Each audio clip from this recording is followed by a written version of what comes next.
Hello and welcome to the Azure Stack HCI Show. Long time ago since we met last time. So Manfred, how are you doing? Hi Sven, fine. I'm looking forward to our show today after this long Because break. it's a very special one. We are talking about a new way how to license Azure Stack HCI. And I'm really looking forward to that session because some weeks ago I posted on LinkedIn and you did also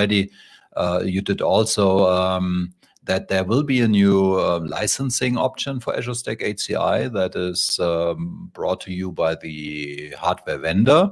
And we received a lot of feedback.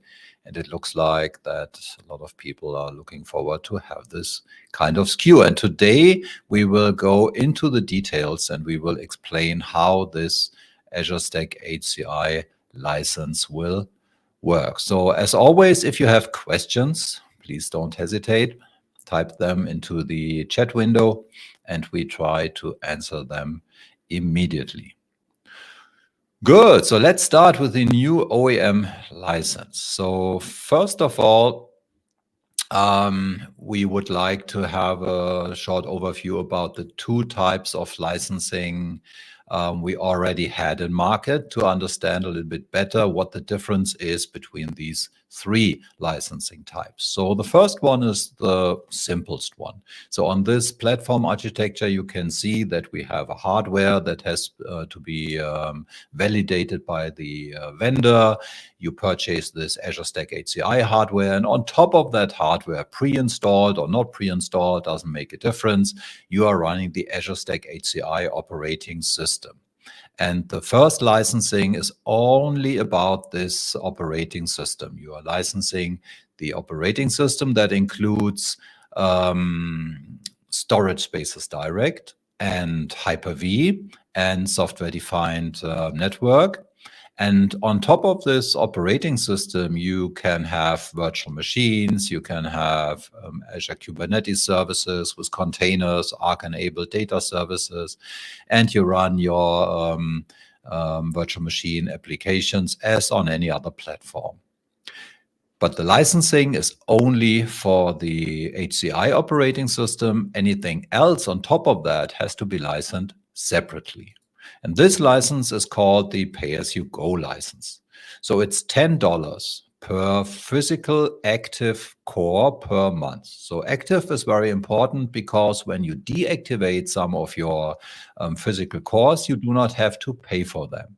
That's different for Windows Server. So if you licensed Windows Server in the past and currently, then you have to license all physical cores, no matter if you use them or not. On Azure Stack HCI, if you deactivate some cores, you do not have to pay for that. I think important to mention here, Sven, is that not every processor supports this core deactivation. So this is a specific technical feature. So if you want to do this, if you plan with larger CPUs for further growth, then you should pay attention that you have a CPU model that allows to deactivate the CPU cores, or some of the cores, because it's not about used cores. It's important to really disable specific CPU cores from the BIOS layer. So you will deactivate cores so that the Azure Stack HCI OS will not see this cores any longer. So regarding this $10 per core per month, it's relevant how many cores are visible from the Azure Stack HCI operating system. Yeah.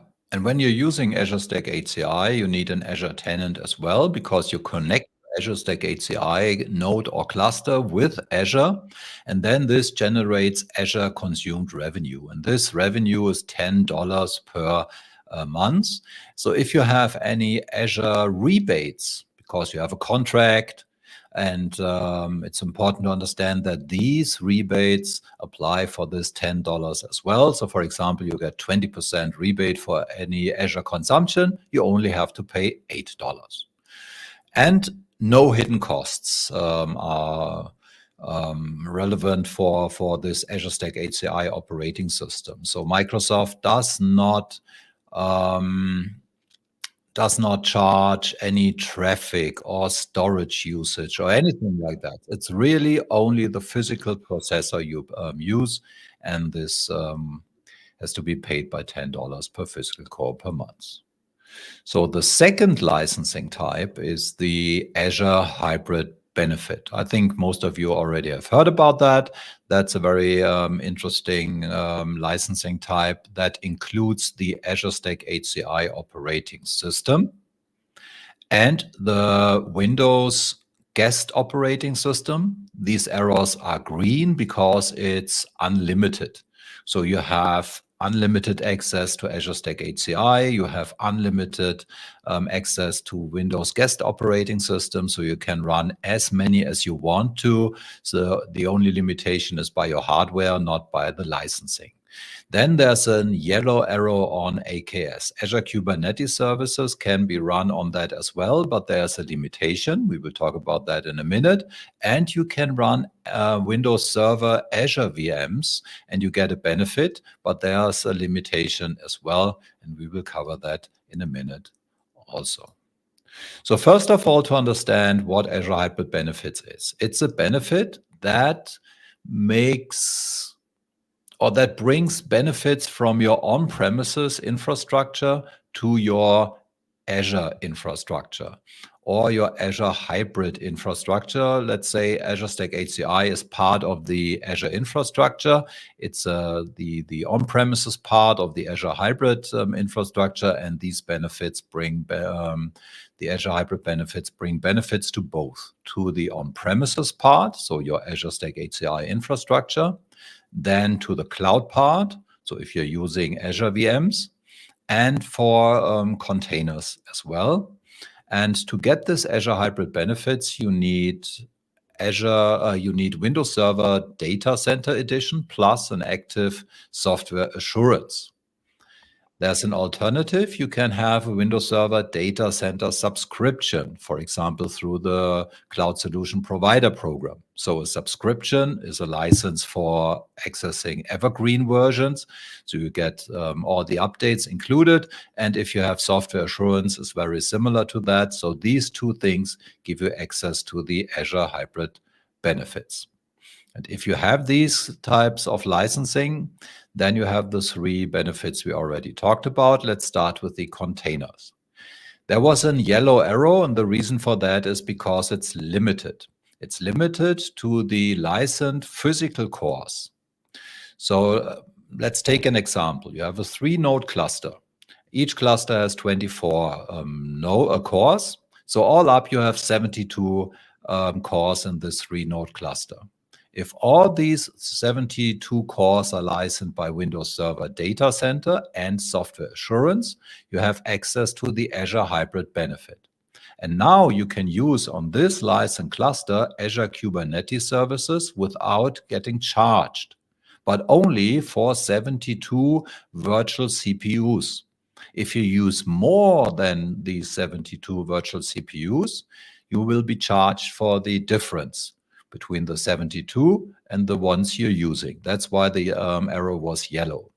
So you have a limited free charged amount of Azure Kubernetes services on this Azure Stack HCI cluster. So usually AKS on HCI is billed monthly by $80 per virtual core per day. So that's a lot of dollars if you use this technology. And if you have Azure, if you have the Azure hybrid benefit, you save a lot of money if AKS is something that's relevant for you. Anything to add, Manfred? No, the only important thing maybe is that independently from the chosen licensing option, AKS always charges for virtual CPUs of the worker nodes. So if you are familiar with AKS, you know that you need some infrastructure behind it, which also consumes virtual CPUs. And these virtual CPUs are not charged, only the worker nodes. So the virtual machines that are really executing your containers with the workload inside. Yeah, important note, yeah.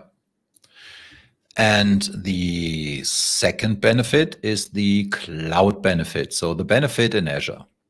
And Yesterday, I checked in the Azure calculator the current pricing, and I changed that slide a little bit. So maybe you have seen that slide before and wonder why the numbers are different.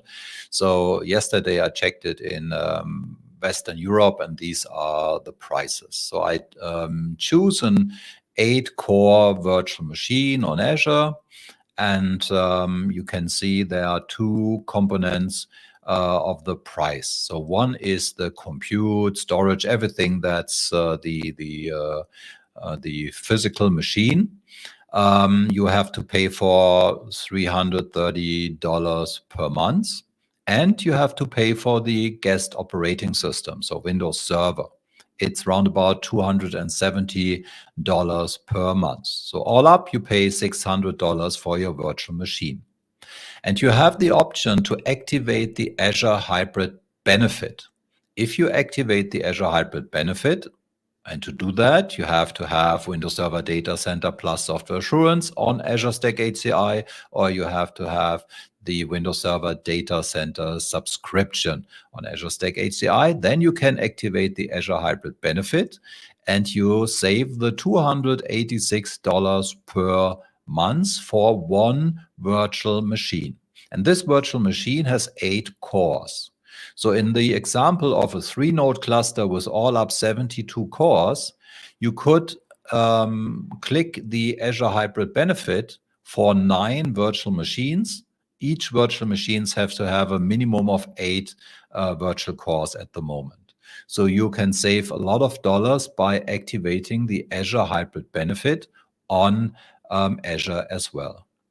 And if you do a very simple math, you can say, okay, usually you buy a 16-core license. This is the minimum. And so you have 2 8-core machines. So you are saving around about $540 per month. So let's say around about $6,000 per year. It's $18,000 in 3 years. These are your savings on Azure. $18,000. And if you try to find out how much you pay for Windows Server Data Center perpetual license plus software assurance for 3 years, you will find out that the cost to get the licensing that give you the right to use the Azure Hybrid benefit is lower than the savings on Azure. So you have a negative invest. And this is really, really interesting for those customers who are using on-premises infrastructure, so Azure Stack HCI, and virtual machines on Azure. And there's a third part of the Azure Hybrid benefits, and this is the on-premises part. And this on-premises part has 2 components. So one is the usage for Windows Server in the guest operating system, and the other is the usage for Azure Stack HCI. So let's start with the Azure Stack HCI. Following the license terms, you have the right to use the guest operating system that is brought to you by the data center license on Azure Stack HCI, or you can exchange these license cores to the Azure Hybrid benefit on Azure Stack HCI to get Azure Stack HCI for free. It's an or. You can do one or the other. So if you decide to activate the Azure Hybrid benefits in the Azure portal in your Azure Stack HCI cluster, then you will not be charged for the Azure Stack HCI host operating system. So it will be 0. And at that moment, you are losing the right to use the guest operating system that has been licensed by the Windows Server Data Center. But, and that's why there's an and not an or on that slide, when you activated the Azure Hybrid benefits for Azure Stack HCI and you will not be charged, then there is another licensing option on this Azure portal for your Azure Stack HCI cluster, and this is called the Windows Server Subscription Add-on. And the Windows Server Subscription Add-on is a Windows Server licensing type. It's pay-as-you-go, as Azure Stack HCI is also, that you can choose for your Azure VMs and also for your Azure Stack HCI VMs. So you can click them on and off if you want to. It has the benefit that you do not need Windows Server calls for these Windows Server VMs, the same as on Azure.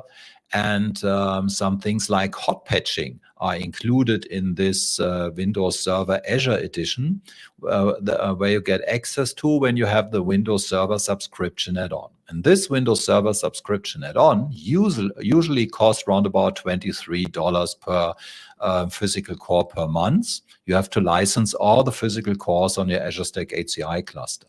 But when you activated the Azure Hybrid benefit for Azure Stack HCI, then you will find out that the button under the Windows Server subscription add-on will no longer be a purchase button, but an activate benefit button.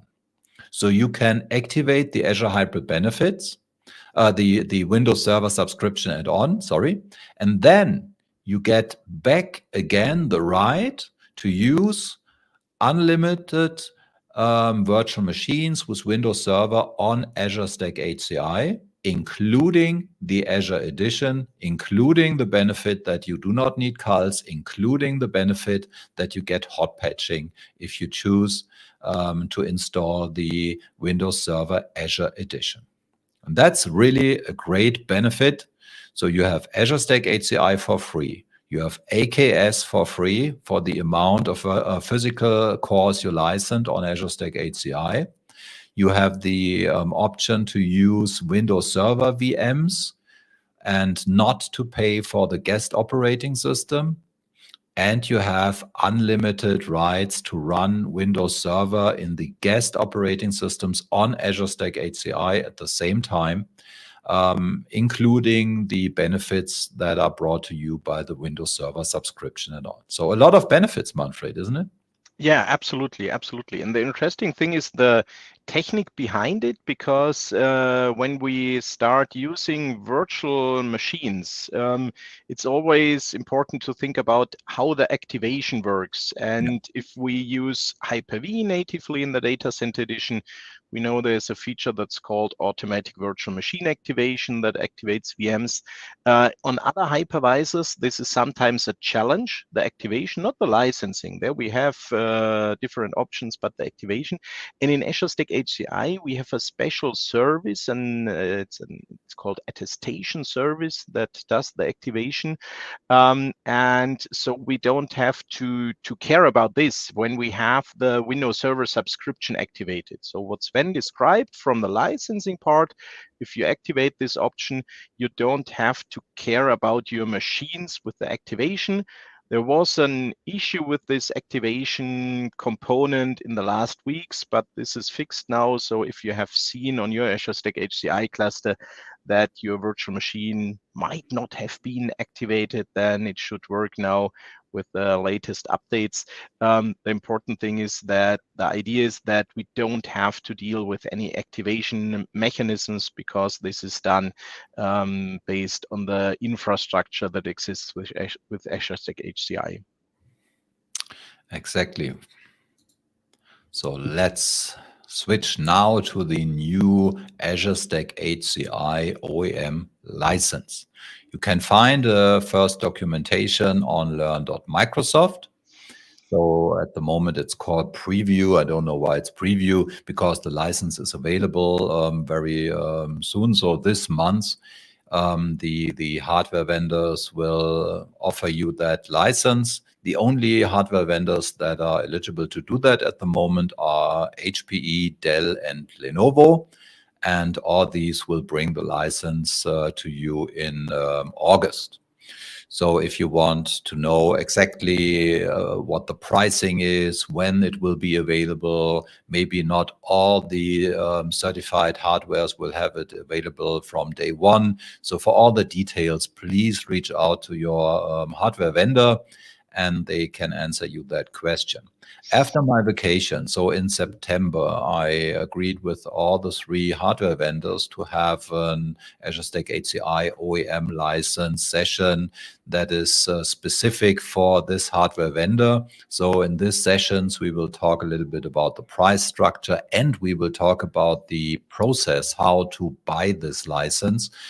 Today, we will do it a little bit independent from the OEM, how it works in general.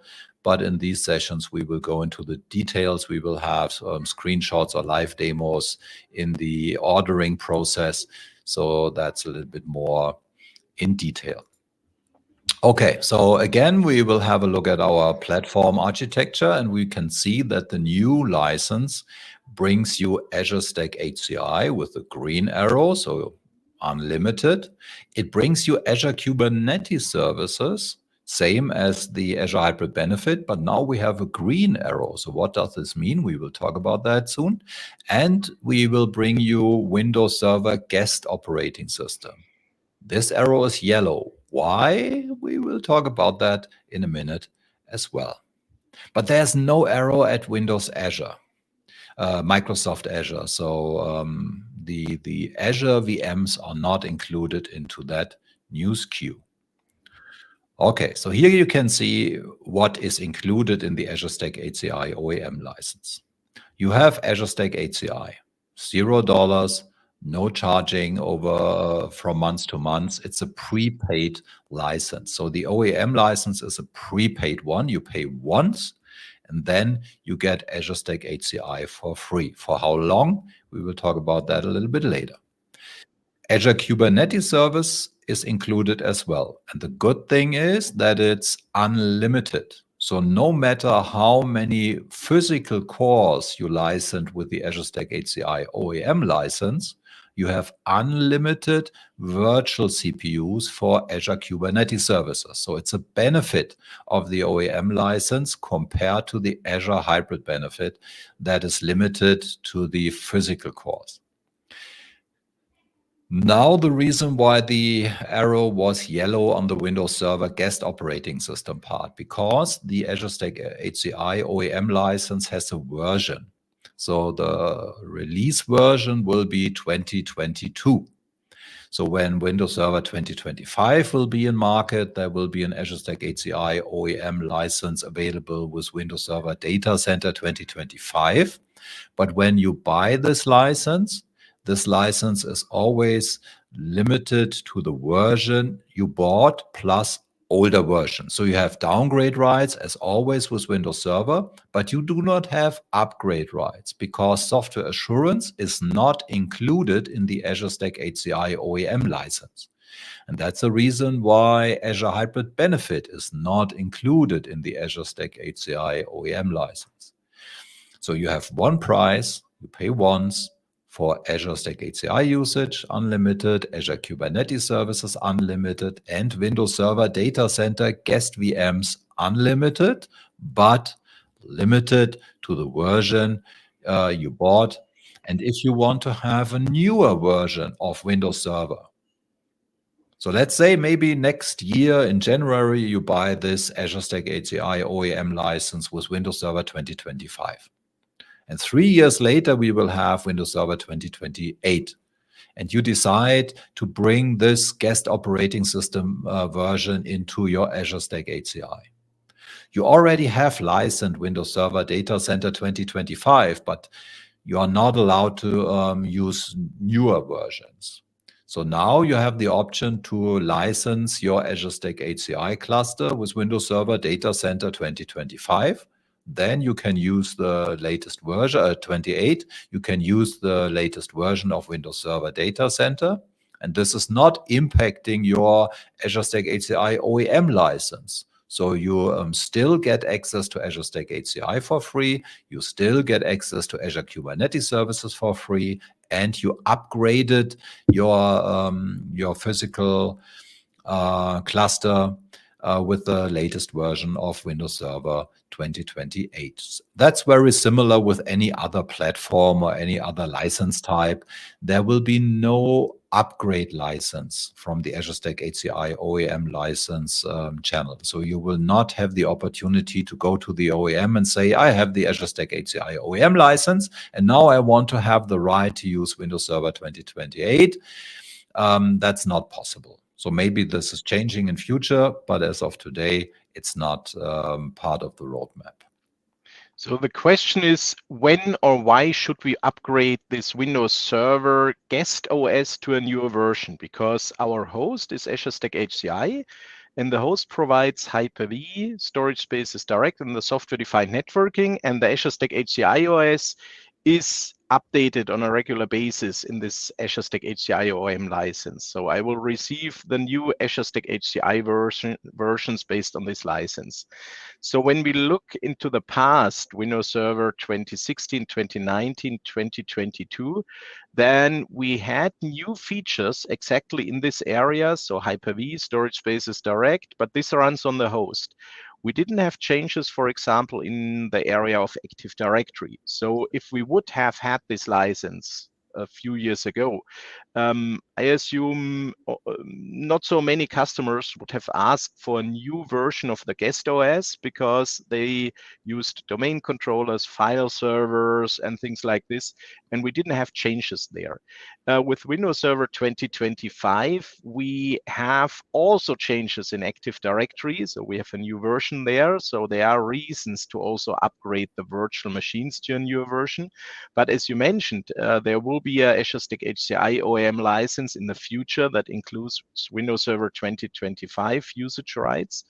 And I'm wondering if there will be many customers that are already then on this newer guest OS version that then will upgrade to the next version of Windows Server. So we don't know what the features of this next version of Windows Server after Windows Server 2025 will be. But my expectation is that these new things in Active Directory are now in the version 2025 and will stay there for the next versions because there's no reason to do a huge upgrade there again. I don't really know it, but I assume that we will have in the next versions again the situation that we have the major new features for the Windows Server OS in the areas of Hyper-V and storage spaces direct, storage and software-defined networking. And this is often not relevant for the guest OS. Yeah, I see one use case where this could be relevant. So what I did not mention so far, but I will do it now, is that the OEM license is a prepaid license and it's valid for the lifetime of the hardware. So maybe you purchase new hardware next January with the Windows Server OEM, the Azure Stack HCI OEM license with the version 2025.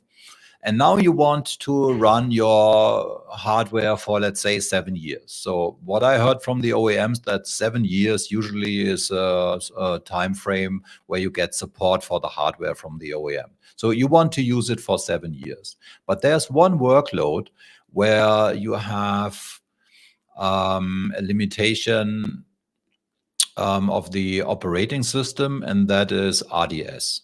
So when you use RDS, we announced at Ignite last year that the future versions of Windows Server will support the Microsoft 365 apps, but only for the mainstream support, so for the first 5 years.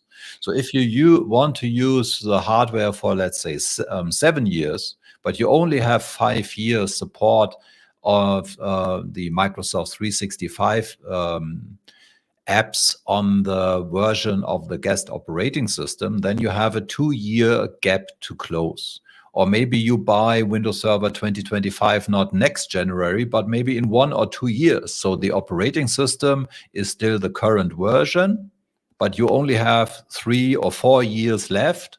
And then it, of course, makes sense to upgrade the Windows Server license. But this is only one scenario I have in mind. For all the others, I think absolutely it is good enough.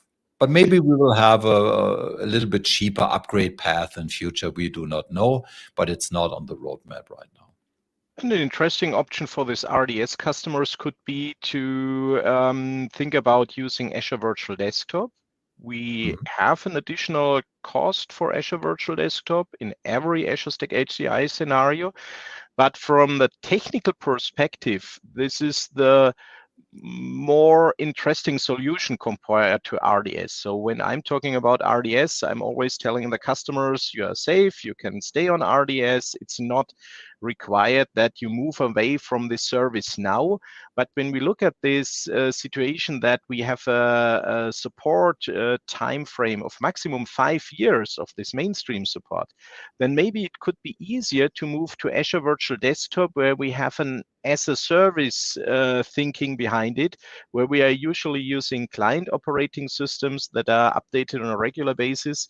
So maybe it could be an idea if a customer runs into this situation that he uses the Windows Server 2025 or now the 2022 version, as long as it's possible from the support perspective, and then already plans with the migration to Azure Virtual Desktop.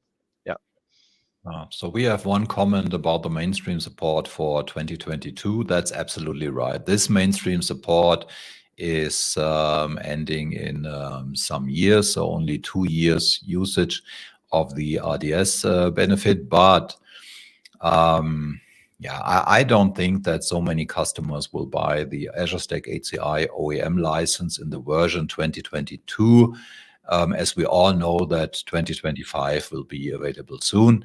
But the comment is absolutely correct.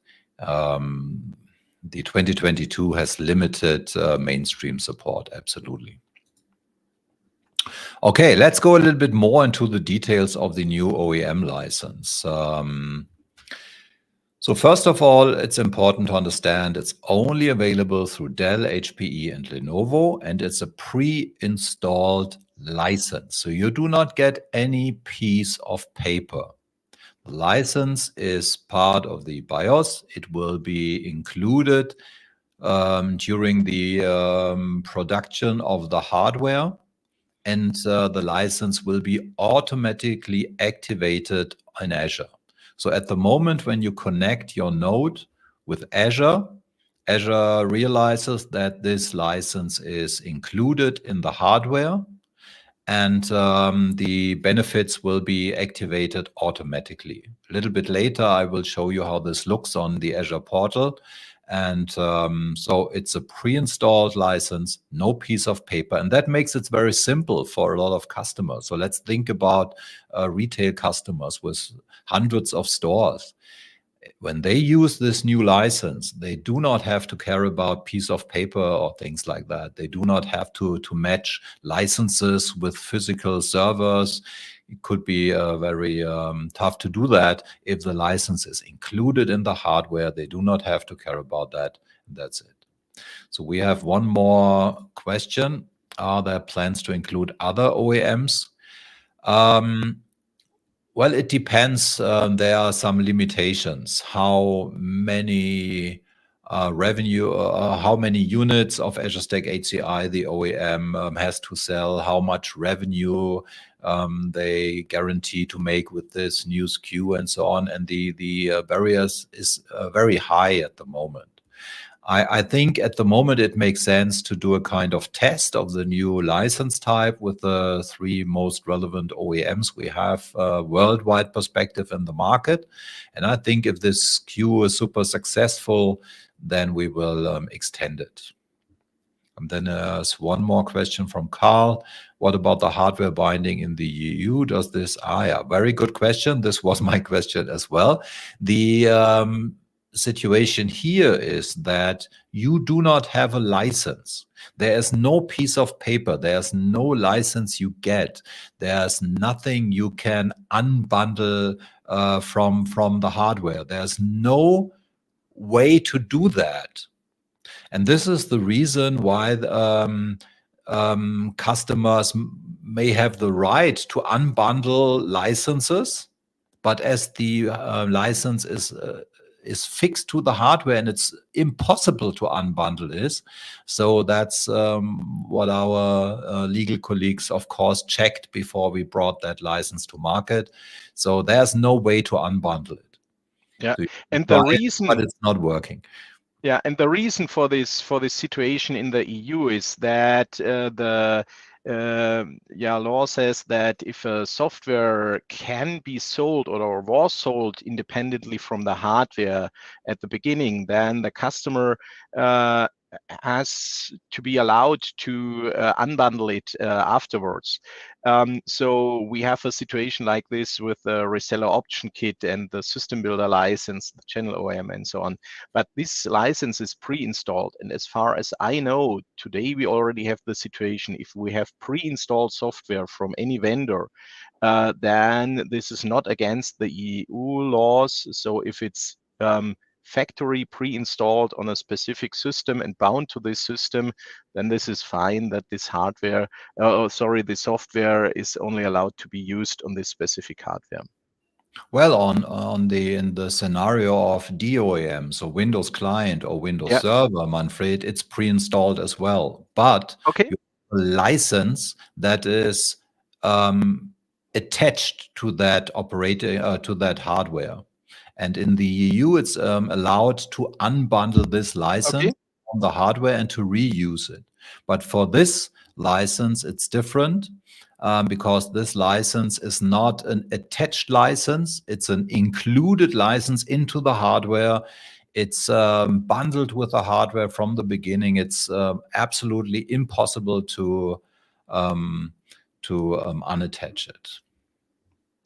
But we will see if there will be anyone who has some complaints about that, but we will see. So there's one more question from Carl.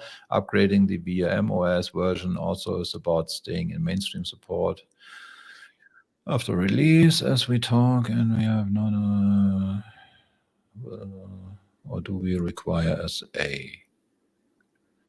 So there's no software assurance for this Azure Stack HCI OEM license, and I think we discussed this topic before when we talked about the RDS scenario and the mainstream support, and my recommendation that maybe it's an interesting option together with this license to focus more on Azure Virtual Desktop.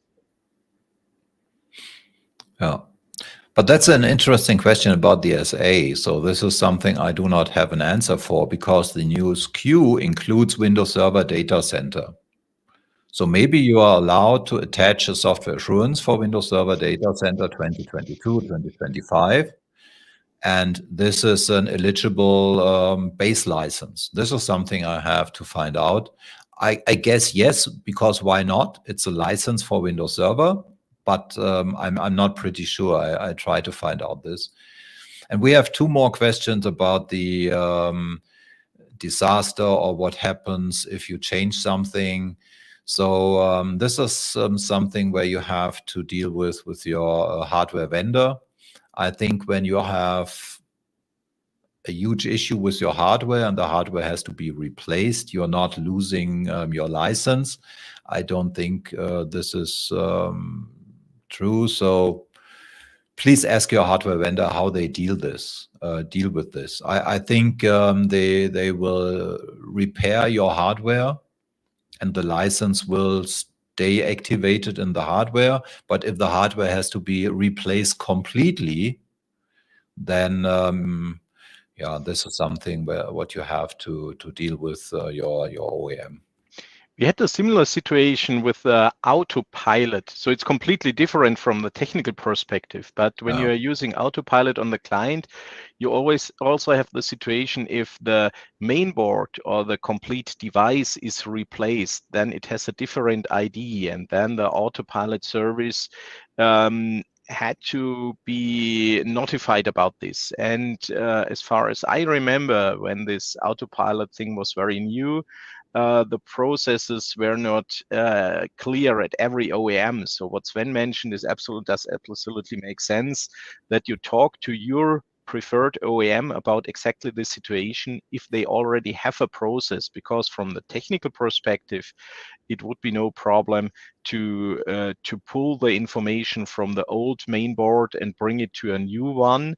Regarding the licensing, I also would not see an issue because it's not a new hardware where you bring additional power to the system, but you replace an existing part because of a defective component. Maybe your mainboard has an issue and then it's replaced.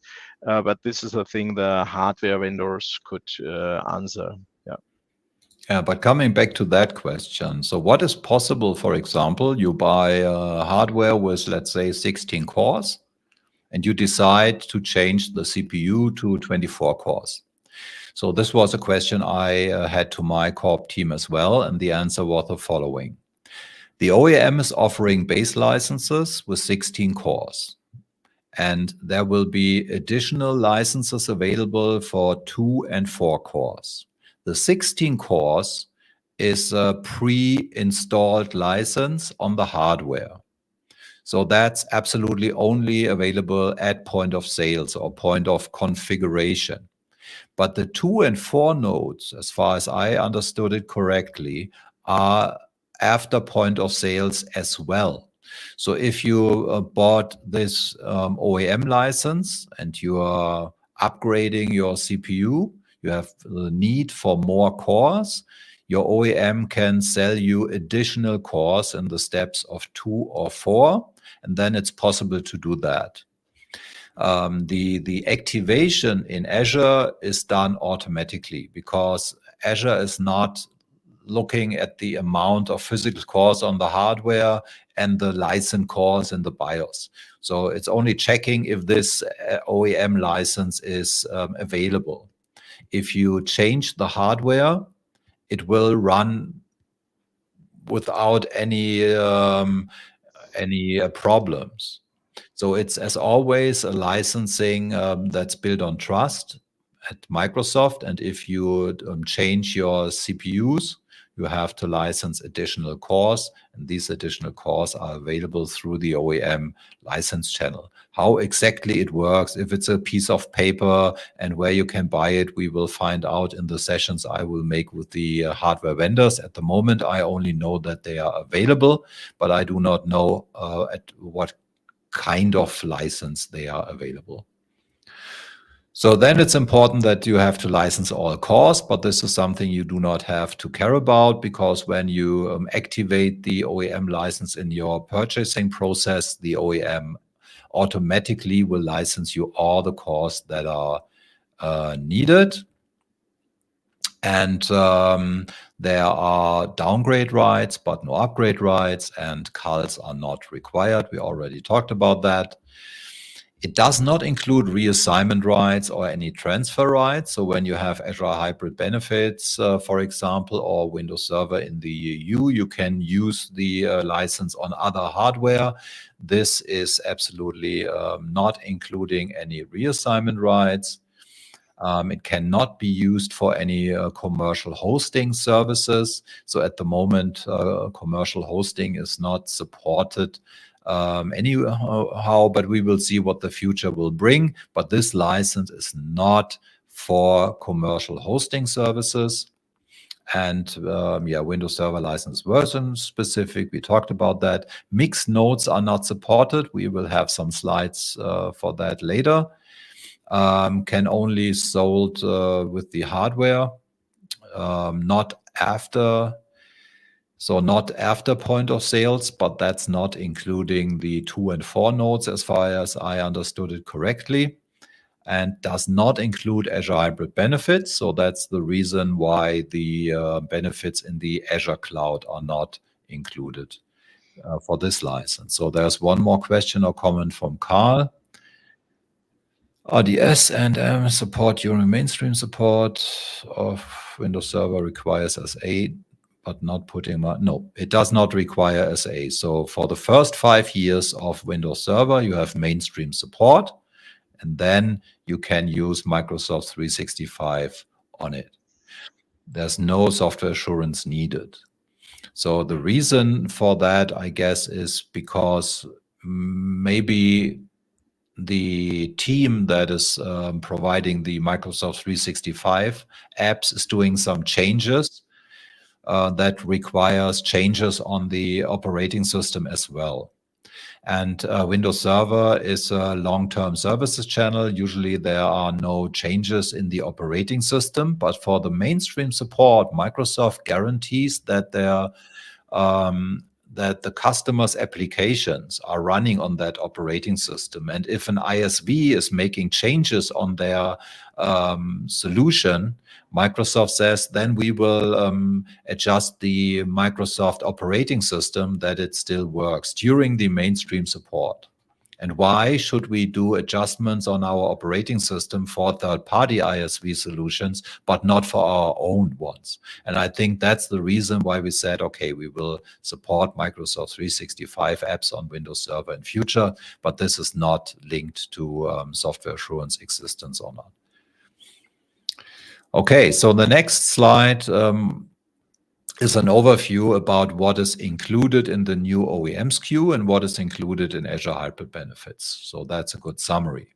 So Windows Server calls are not needed. That's true for the new OEM SKU and the Azure Hybrid Benefit. So that's good.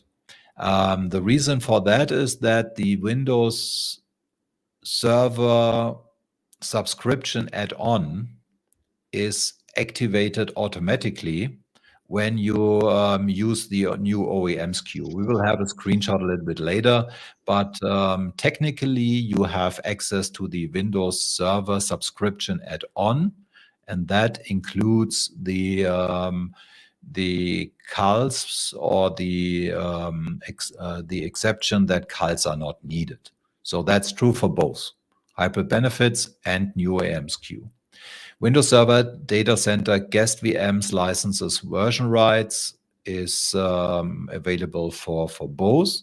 So you have unlimited VMs, but next generation rights is not included in the new OEM SKU. If you have the Azure Hybrid Benefits, then you can upgrade to the next version of Windows Server because you have software assurance or subscription. That's not true for the one-time payment SKU. Next version rights for Azure Stack HCI, of course, is included in both. When a new release of Azure Stack HCI will be available, that's something you can use on both license types. Azure Kubernetes Services updates are covered by both licenses. Unlimited virtual CPU usage is something you only have in the OEM SKU, not in Azure Hybrid Benefit. It's not unlimited. It's limited to the physical cores you licensed with Windows Server Data Center Software Assurance.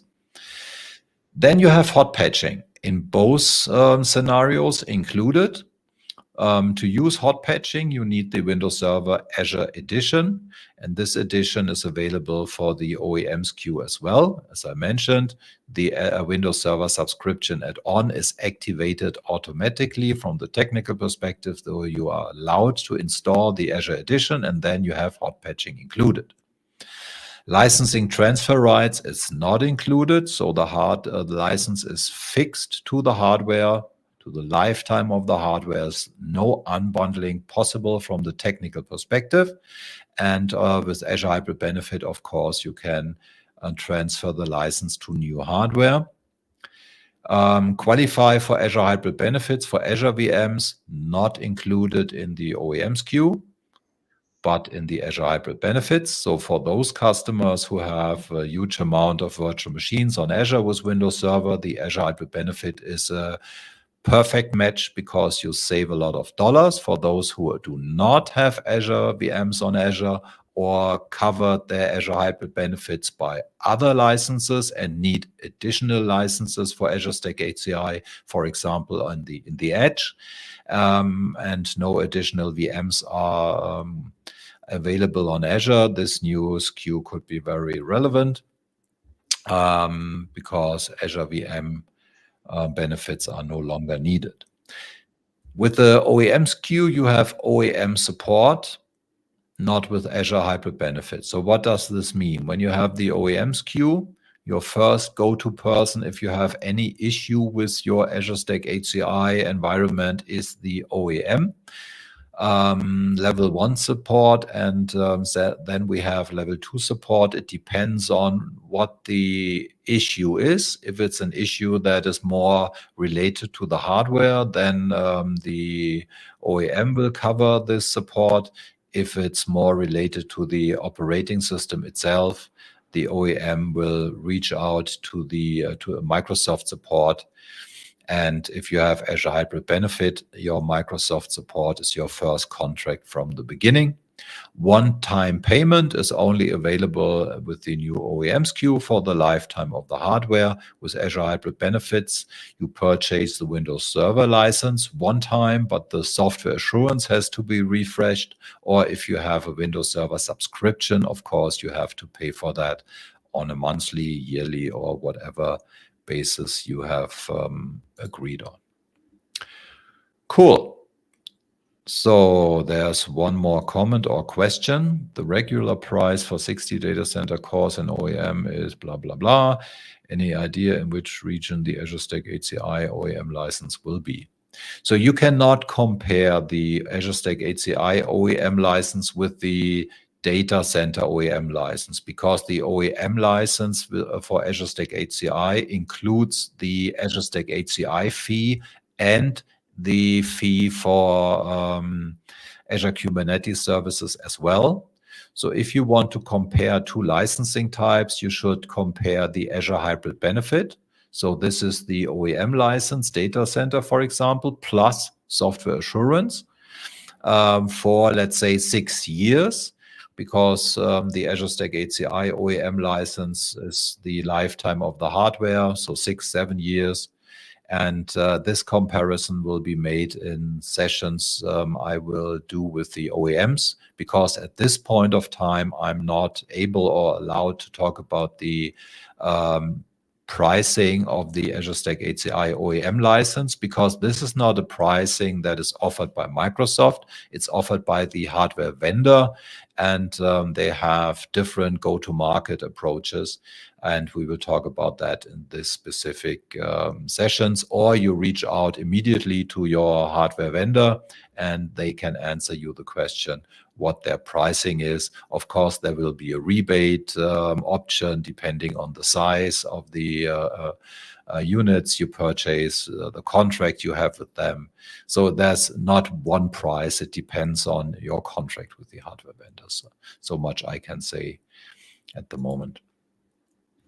Okay, so what we see on that slide is when you go to the Azure Stack HCI segment in the Azure portal and you connect with your cluster, you can see in the overview that you have an activated OEM license. So billing status is OEM license and OEM license is activated. This is what you will see when you have a look at your OEM cluster, at your Azure Stack HCI cluster, that the OEM license is activated, and you will not receive any invoice from Microsoft for Azure Stack HCI, Azure Kubernetes services, or the Windows Server guest operating system for that cluster.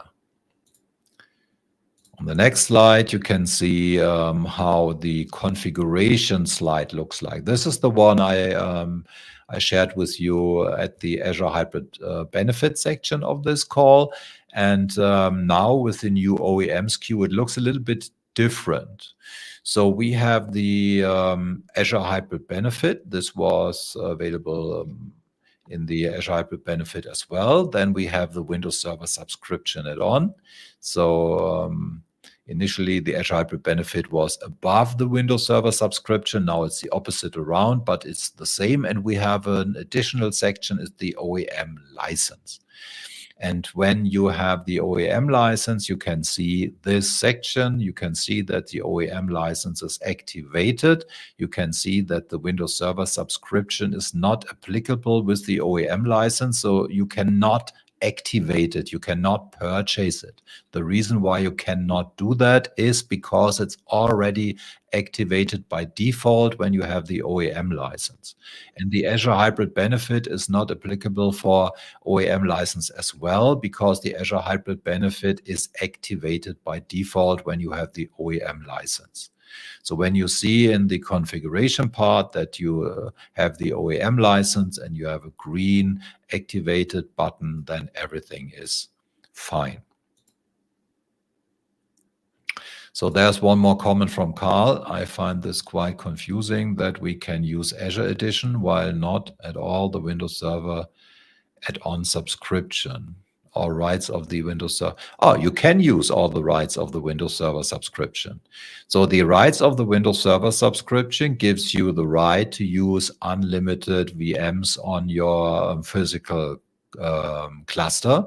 That's true for the OEM SKU as well. You do not need Windows Server calls. That's true for the OEM license as well. You have access to hot patching. That's true for the OEM license as well. And you can use the Azure edition of Windows Server. That's true for the OEM license as well. So you have everything the same as with the Azure Hybrid Benefit when you use the Azure OEM license.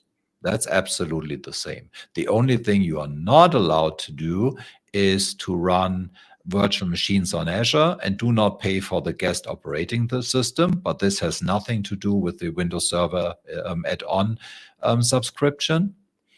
And you are not allowed to use the latest version of Windows Server because the Windows Server subscription add-on, yeah, that's an interesting detail, because when you have the Windows Server subscription add-on and you pay for that, or you have the Azure Hybrid Benefit activated, then you have software assurance or a subscription as a base license. And the Windows Server subscription add-on gives you always the right to use the latest version of Windows Server because you paid for that. With the OEM license, you do not have pay for that, and that's why you do not have the right to install or store the latest version. This is the only difference between Azure Hybrid Benefit and the OEM license, that you are not allowed from licensing perspective to do that. So what you are allowed to do with the OEM license is to install the Azure Edition, but only in the version of the license you have with your OEM license. So when you buy the Windows Server Azure Stack HCI OEM license in the version 25, for example, then you can use the Azure edition in the version 25. And when there will be an Azure edition in the version 28, you are not allowed to use that. So from the technical perspective, you are able to do that, but as so often we say that only because it's technically possible, you are not allowed to do that. And that's true for the OEM license. If you have Azure Hybrid Benefit, then you are allowed to install the latest version. But that's coming because you have the software assurance or the Windows Server subscription as a base license for your hardware. And that's where the difference comes from. So we only have some more minutes. I think we will need some more today than usually, but not so many. Let's have a look at my two last slides. So one is the mixed node scenario. That's super important. Mixed node scenario is not supported. So when you have a cluster, let's say 3 nodes, and you purchase 2 of those nodes with the OEM license, and 1 node without the OEM license, and you are licensing the 3rd node with Azure Hybrid Benefit, for example, this is not supported. So all the nodes in the cluster have to be licensed by the OEM license. Anything else is not supported. And what happens if you're doing it in a different, non-supported way? It depends on what your first node is. When you connect your first node of the cluster with the OEM license, any other node of the cluster will be automatically licensed as an OEM license node.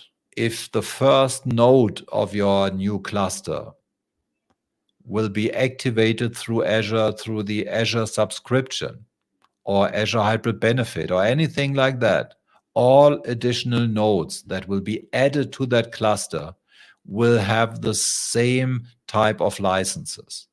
So if you, for example, decide to have a 1 node solution and you want to use pay-as-you-go, for example, $10 per physical core per month, and you add additional nodes to this cluster, and this additional node include the OEM license, you will be charged for the additional nodes because the first node has not activated the OEM license. So that's why multi or mixed node scenarios are not supported. So please take care that if you use the OEM license, you purchase all the nodes with the OEM license and you activate only OEM licenses nodes in your Azure portal and connect them to a cluster and nothing like that. Okay, so now we have already talked about the support.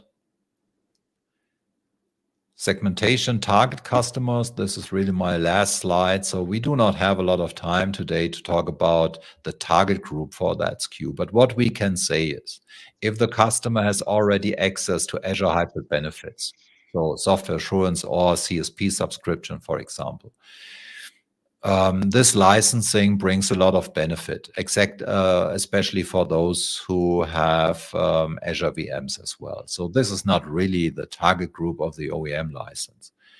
But if the customer says, I want to have a perpetual license that is prepaid, that is orderable through the process of the hardware, I do not want to care separately about licensing.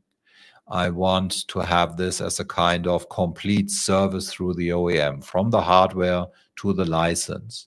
Then the new OEM SKU is the perfect fit for you.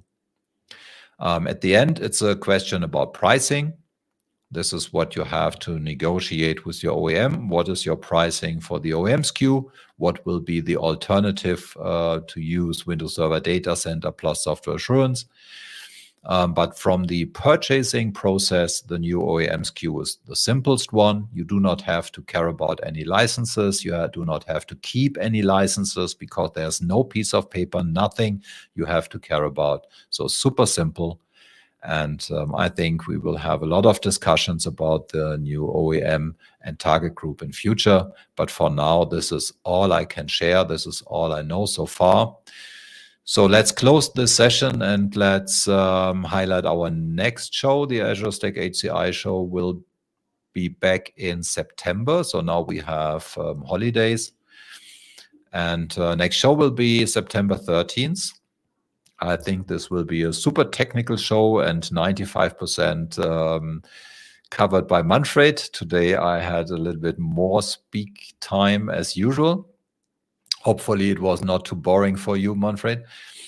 No, the licensing topic is very important, and as we have seen many questions. Yeah, today we had a lot of questions, and of course we have the opportunity to answer questions through other communication portals we are offering. So one thing I would like to highlight is my website, where I bring all relevant documents and links about Azure Stack HCI to you. Is Sven Langenfeld-techtalk.com, and I will add the OEM SKU documents very shortly on that website as well. But on top of that, we have the Azure Stack HCI Tech Talk LinkedIn channel. And this is a channel where you can raise questions, where you can post some relevant things, and where Manfred, I, and other MVPs are posting relevant things. So if you want to stay up to date, please follow us on LinkedIn, Azure Stack HCI Tech Talk, and then you will not miss anything. Then on top of the Azure Stack HCI show, or additional to that, we have the hybrid show, a show that is provided by Manfred and Eric, our two MVPs. And it's usually every second Friday, same Fridays as the Azure Stack HCI show. This morning there was the hybrid show, and the next one will be, I think, after your vacation, Manfred, correct? No, we have the next hybrid show in 2 weeks because I have a short break in my vacation. So it's in 2 weeks at 10 a.m. we have hybrid show. Yes. So you do not need to wait so long to see Manfred and Eric again. And then there's the on-prem show with the MVP Carsten Rachfaller and Manfred Helber. So next show will be available very soon, but not decided yet. And there is an Azure Arc show. Azure Arc is one of my favorite products at Microsoft Infrastructure, and this is held by my colleague Alexander Orta and Manfred. The next session will be September 16th, 11 a.m., and there will be a lot of Azure Arc news. So the agenda will be shared soon. And if you want to stay up to date, we recommend to book the Windows Business Solution Club calendar. If you want to know how to do that, go to that website, manfredhelber.de/calendar, and you will find a short explanation how to add this calendar to your calendar, and then you do not miss anything in future, or you are able to get the Windows Business Solution Club newsletter. Then you have to go to manfredhelber.de/newsletter, and then you get a newsletter from Manfred once or twice a week with all the cool things Manfred and others are doing. So that's what we have for you today. So we have some more comments or questions. Thank you, Klaus, for this feedback. And thanks a lot. See you in September, hopefully with 25 GA. Well, I think it's not September, but maybe October. So we will see. But it's absolutely coming soon. One more comment from Konstantin. Nice vacation. Thanks a lot. Perfect. Was good to have you in our call today. I say bye-bye, and I wish you a very nice vacation and summer time off. Same for you, Manfred. And now let's go into the weekend. Yeah. See you soon. Bye. Bye.